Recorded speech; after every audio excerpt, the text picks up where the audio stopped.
আজকে যেটা ক্লাস সেটা হচ্ছে প্যাটার্নটা অ্যাকচুয়ালি এটা রিডিং ক্লাস না, এটা একটা রাইটিং ক্লাস, কিন্তু এটা আমাকে রিডিং আন্ডারস্ট্যান্ডিংয়ে হেল্প করবে। আমি কি বোঝাতে পেরেছি?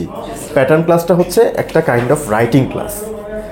মানে আমরা আসলে প্যাটার্ন জিনিসটা কি, প্যাটার্ন বলতে কি বোঝায়?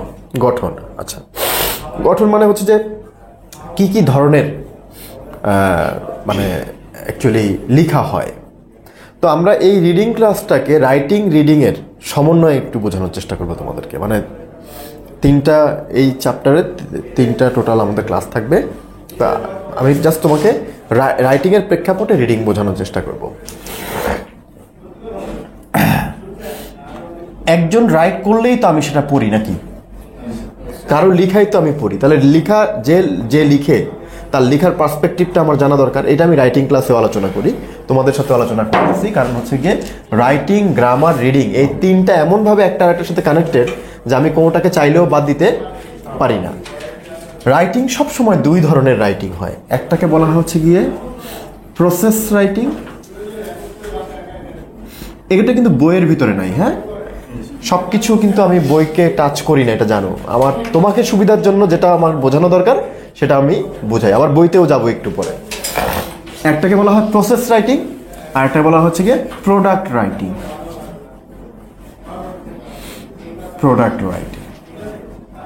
ঠিক আছে? তো এই যে রাইটিংয়ের ভিতরে প্রসেস রাইটিং এবং প্রোডাক্ট রাইটিং, এই দুটার মধ্যে পার্থক্যটা কি?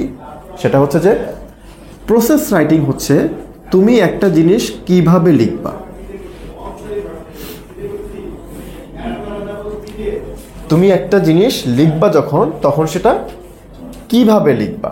যেমন তুমি যখন লিখো তখন তুমি হচ্ছে কয়েকটা জিনিস ফলো করো। যেমন হচ্ছে নাম্বার 1, প্যারাগ্রাফ সিকোয়েন্স। এটা দ্বারা কি বোঝাই আমরা? কোন প্যারাগ্রাফের পরে কোন প্যারাগ্রাফ আসবে, একটা ধারাবাহিক paragraph sequence. Number 2, sentence sequence. Sentence sequence বলতে আমরা কি বুঝাই? প্যারাগ্রাফের ভিতরে যে বাক্যগুলো, সেই বাক্যগুলোকে আমি কিভাবে গুছাবো, কোন বাক্যের পরে কোন বাক্য লিখবো। ঠিক আছে? Number 3, transitions. ট্রানজিশনস মানে হচ্ছে গিয়ে ওই যে এক বাক্য থেকে যখন আমি আরেক বাক্য শিফট করতেছি, একটা বাক্য শেষ করে আমি নতুন আরেকটা বাক্য লিখি না, সেটাকেই বলা হয় ট্রানজিশন। এই ট্রানজিশনে আমার কি কোনো লিঙ্কিং ওয়ার্ড ইউজ করব নাকি করব না, করলে কোনটা ইউজ করব, তাহলে ওইটা হচ্ছে ট্রানজিশন বলা হয়। মানে একটা সেন্টেন্স থেকে আর একটা সেন্টেন্সের যে বিষয়গুলো। ঠিক আছে? তারপরে হচ্ছে গিয়ে সেন্টেন্স স্ট্রাকচার।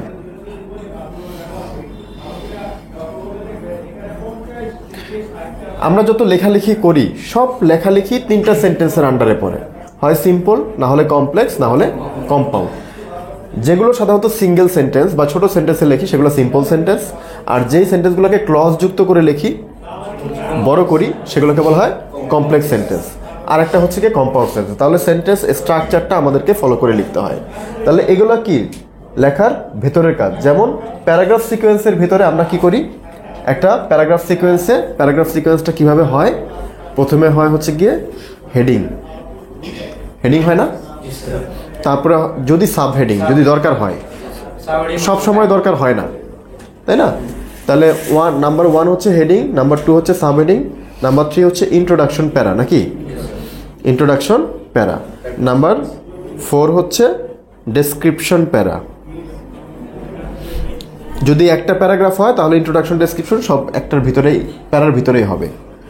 আর নাম্বার 5 হচ্ছে কনক্লুশন প্যারা। ঠিক আছে? এটা তাহলে কি?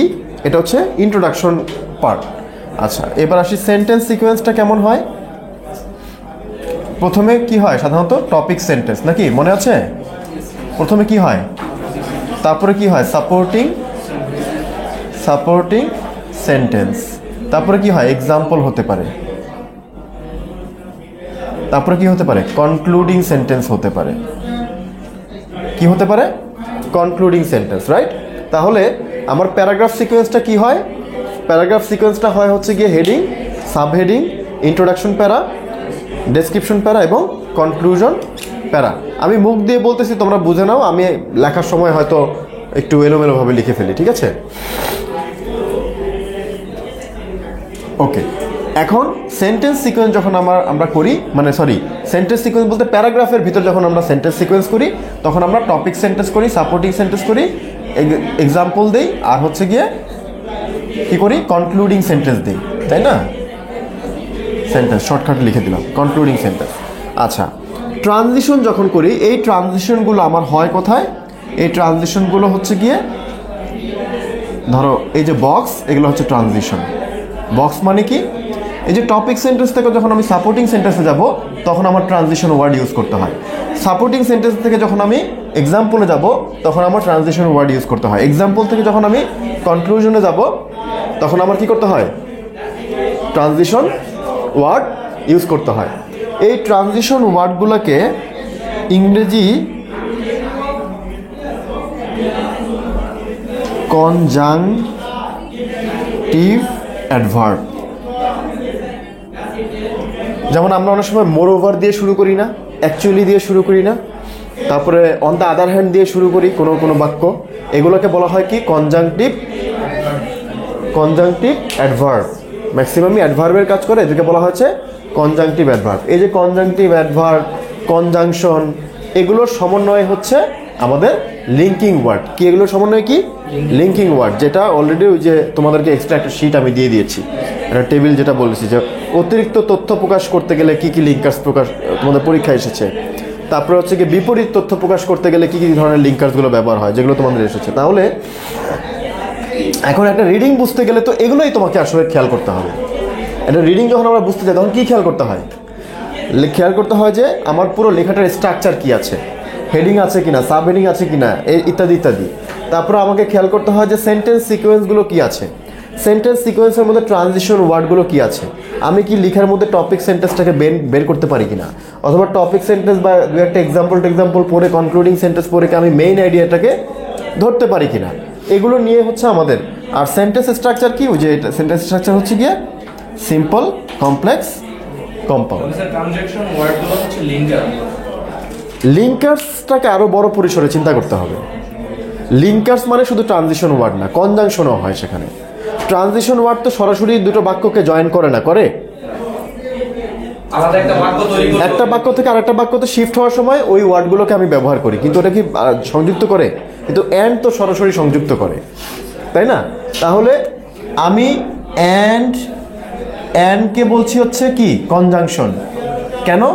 কারণ এটা কি করছে? সরাসরি যুক্ত করে। বাট অ্যান্ডের পরিবর্তে আমি ব্যবহার করছি মোর ওভার। এটাকে কি আমি কনজাংশন বলছি? এটাকে কনজাংশন বলি? এটাই হচ্ছে ট্রানজিশন ওয়ার্ড, এটাই হচ্ছে ট্রানজিশন ওয়ার্ড, রাইট? কারণ এটা কি করছে? অ্যান্ডের কাজ করছে, কিন্তু সরাসরি দুটো শব্দ বা দুটো ফ্রেজ বা দুটো সেন্টেন্সকে যুক্ত করে না। বুঝতেছো না? মাথার উপর দিয়ে যাচ্ছে। শিওর আসিফ, বুঝতেছো? তাহলে এখন এই দুটাকে একত্রে করে আমি বলতেছি লিঙ্কার্স। বুঝতে পেরেছো না বুঝতে পারো নাই? এই দুটোকে একত্র করে আমি বলছি লিঙ্কার্স। তার মানে লিঙ্কার্স হচ্ছে সেই সকল শব্দ যে লিঙ্ক তৈরি করে, কখনো ডিরেক্ট লিঙ্ক তৈরি করে, কখনো ইনডিরেক্ট লিঙ্ক তৈরি করে। স্যার লিঙ্কারটা মূল কথা হচ্ছে বড় পরিসরে ট্রানজাকশন ওয়ার্ডের মধ্যে পরে হচ্ছে লিঙ্কারটা, মানে লিঙ্কার্সের মধ্যে পরে হচ্ছে গিয়ে ট্রানজিশন ওয়ার্ড। ট্রানজাকশন, কারণ লিঙ্কার হচ্ছে বড়, লিঙ্কার হচ্ছে বিগ থিং। তুমি কনজাংশন থেকে তো আর ট্রানজিশন ওয়ার্ড বলতে পারতেছো না, আর ট্রানজিশন ওয়ার্ডকে তুমি কনজাংশনে বলতে পারতেছো না, পারতেছো না। তাহলে তোমার যেমন তুমি অর অথবা বাট, এই দুটো হচ্ছে গিয়ে কি? কনজাংশন, দুটোই কনজাংশন না? তাহলে এইটা ট্রানজিশন ওয়ার্ড কি? এটা ট্রানজিশন ওয়ার্ড হচ্ছে otherwise, on the other hand, তার বিপরীত কথা বলতেছে, কিন্তু এরা সংযুক্ত করে না। এরা কি করে? ট্রানজিট করে, মানে এক বাক্য থেকে আরেক বাক্য ট্রানজিট হওয়ার সময় এদেরকে ব্যবহার করা হয়। তাহলে এই ট্রানজিশন ওয়ার্ডগুলো তো সংযোগ করছে না, তাহলে এই ট্রানজিশন ওয়ার্ডগুলো সংযোগ না করলেও ইনভিজিবল ওয়েতে কানেক্ট করতেছে একটা বাক্যের সাথে, রিলেশনশিপ তৈরি করে দিচ্ছে। আর রিলেশনশিপ তৈরি করা মানেই তো সংযোগ, সংযোগ মানেই তো লিঙ্কিং, তাই না? এই কারণে লিঙ্কিং ওয়ার্ডগুলো দুভাবে লিঙ্ক করে, একটা হচ্ছে ডিরেক্ট লিঙ্ক করে আর হচ্ছে ইনডিরেক্টলি লিঙ্ক করে। ওকে, ডিরেক্ট লিঙ্ক হচ্ছে transition word, transition word. Transit মানে কি? তোমরা বিমানের ক্ষেত্রে মানুষ মাঝে মাঝে বলে না যে আমার ট্রানজিট আছে ওইখানে, এখানে ট্রানজিট আছে, বলে কি না? ট্রানজিট মানে কি?